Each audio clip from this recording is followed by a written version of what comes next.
Hello students, I'm your science teacher and this is video part 2 of this chapter, that is chapter 18, pollution of air and water.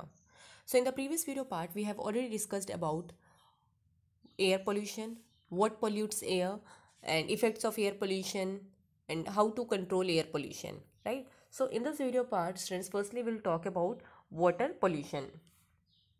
So if we talk about students water pollution, see, as you know that this water is second most important life supporting substances, and we need water for drinking, bathing, cooking food and washing our clothes and utensils, right? And this agriculture also requires a large amount of water for growing crops, but our day to day activities add some materials to the water which spoil its quality and change its smell and color, right? So this water is known as polluted water, and the water pollution may be defined as the adverse change in the composition or condition of water such that it becomes less suitable for which it would be suitable in its natural state. So the substances that pollute air, that pollute water, are called water pollutants, right? Now this water pollution is defined as the contamination of water by addition of unwanted and harmful substances to it. Now, if we talk about the causes of water pollution, see, there are many human activities that led to water pollution. Now, if we talk about sewage water, see, sewage water is the used water from homes, right? It contains soap, detergents, and many harmful microorganisms, such as bacteria, virus, right? Now, if we talk about agricultural waste, see, as we know that the excess water from farms and fields also mixes with water bodies and the groundwater. And as we know that this water contains many dissolved fertilizers and pesticides in it, right? So they mix with the water and contaminate it. Now, if we talk about eutrophication, see, the loss of dissolved oxygen due to excessive enrichment of nutrients in water body. So that is called what eutrophication, right? And most of the industries, they dump their waste in drains which are joined to rivers, right? And these waste contain many toxic chemical substances in it, so this can be very harmful for living organism and cause various diseases. Now we'll talk about effects of water pollution.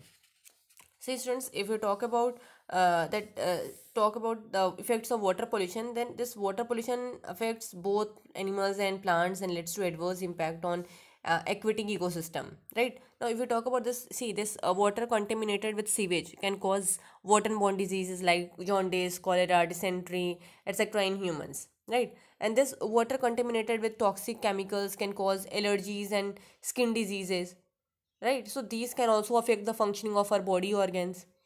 And if we talk about the presence of fertilizers and chemicals, so this can kill the fish and other aquatic organisms, right? So now we'll talk about pollution of Indian rivers. See, all major rivers in India such as Ganga, Yamuna and Narmada, so these are highly polluted due to the dumping of sewage and industrial waste, right? So these rivers are so highly polluted that at some places there is no aquatic life found in them. Now this government had started Ganga action plan to clean the river. Now we'll talk about how to reduce water pollution. See, the factories should not be allowed to dump their waste directly in water bodies, and the waste should be treated to remove harmful chemicals before throwing it away. And we can say that excessive use of fertilizers and pesticides should not be allowed, right? And people should not throw garbage into the rivers, and people should not throw religious materials into the rivers, like immersion of idols causes water pollution, right? So by this we can reduce the water pollution, right? Now we'll talk about our last topic, that is why should we conserve water. See students, with the increasing population the needs of water is also increasing, right? And if wastage of water is not stopped, then very soon what will happen, there will be acute shortage of water.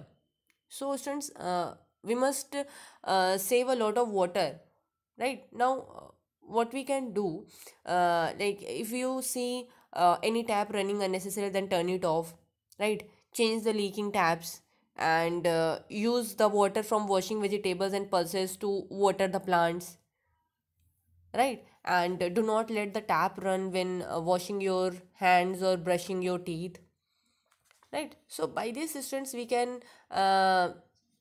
conserve water, right? And students, we should conserve water for our future use. So that's all for today, students.